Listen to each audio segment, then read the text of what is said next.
mendung tapi tidak hujan, panas tapi tidak menyengat. Ini sesuatu yang sangat-sangat luar biasa. Kalau kami di Maluku bilang, ya, Tuhan dan para leluhur menyetujui acara ini. Kita berikan tepuk tangan, semua doa-doa kita tentu didengar.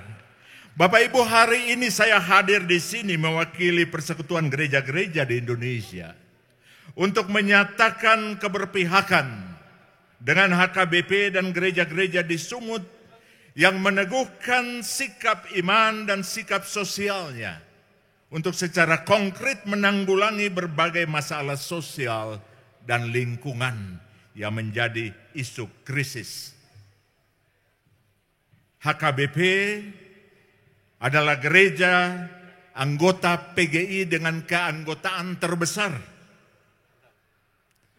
Dari HKBP, dari rahim HKBP telah terlahir banyak pemimpin bangsa maupun pemimpin oikumenes.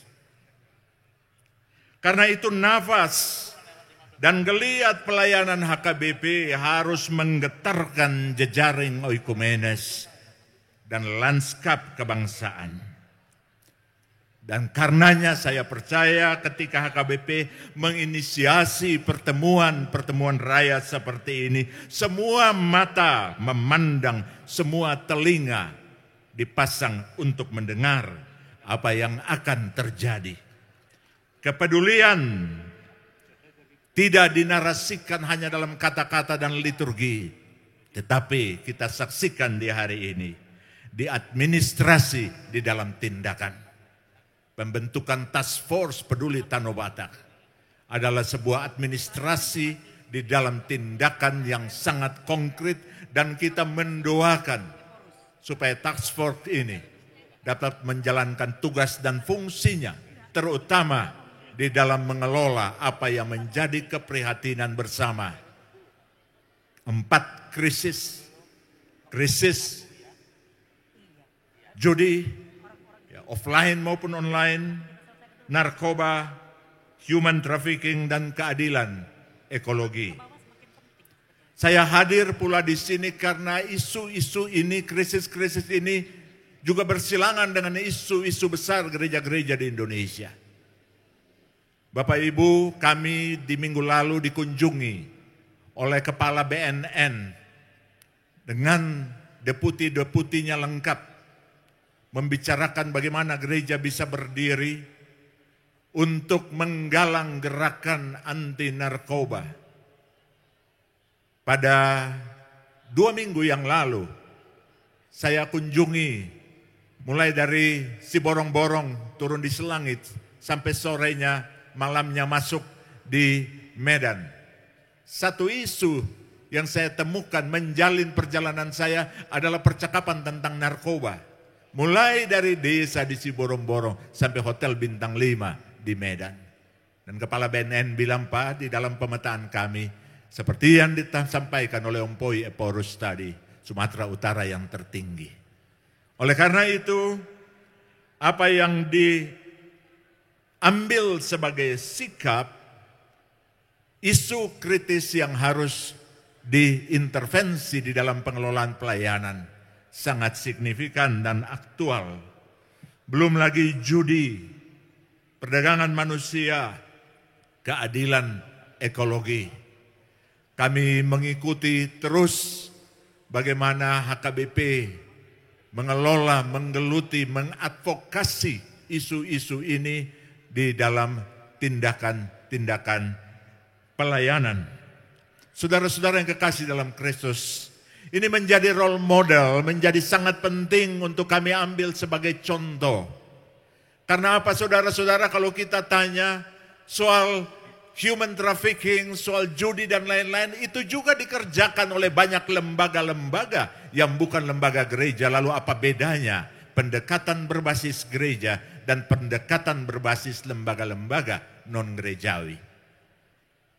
Saya selalu katakan bahwa gereja selalu memodelkan sebuah pendekatan berbasis gereja karena tindakan intervensi dilakukan berdasarkan pemahaman teologis. Artinya gereja terus berteologi dan tidak pernah akan mati.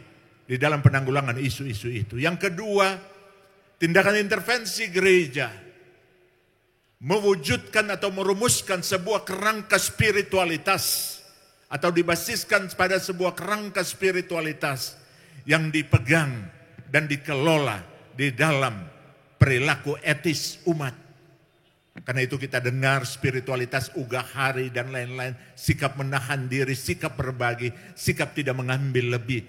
Hanya gereja yang bisa merumuskan prinsip-prinsip spiritualitas seperti itu untuk mendukung intervensi terhadap setiap isu. Dan yang ketiga, setiap intervensi haruslah menjadi sebuah tindakan pastoral. Pastoral terhadap umat, pastoral terhadap alam, pastoral terhadap lingkungan.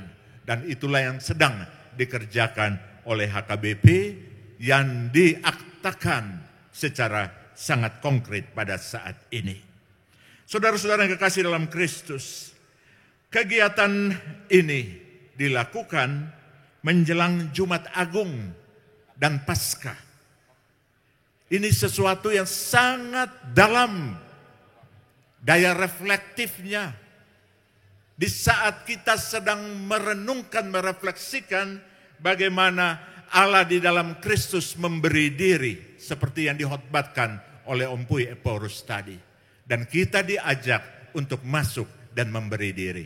Ini bukan sekedar perayaan dan ibadah, ini sebuah kontemplasi kosmik tentang gereja yang terpanggil untuk menjadi merapukan diri sebagaimana Allah di dalam Kristus telah melakukannya. Kita ada dalam luka-luka tanah ini, luka-luka manusianya, dan kita sedang bekerja untuk memulihkan luka-luka. Allah di dalam Kristus datang di dalam luka-lukanya dan menubuh di dalam luka-luka kita. Karena itu mari kita membuka diri kita, semua luka kita taruh di dalam luka Kristus. Karena hanya mereka yang bersedia membuka lukanya yang bisa disentuh dan disembuhkan oleh kasih Kristus. Tuhan memberkati HKBP, Tuhan memberkati semua saudara. Terpujilah Kristus kemarin, hari ini, dan selamanya. Horas.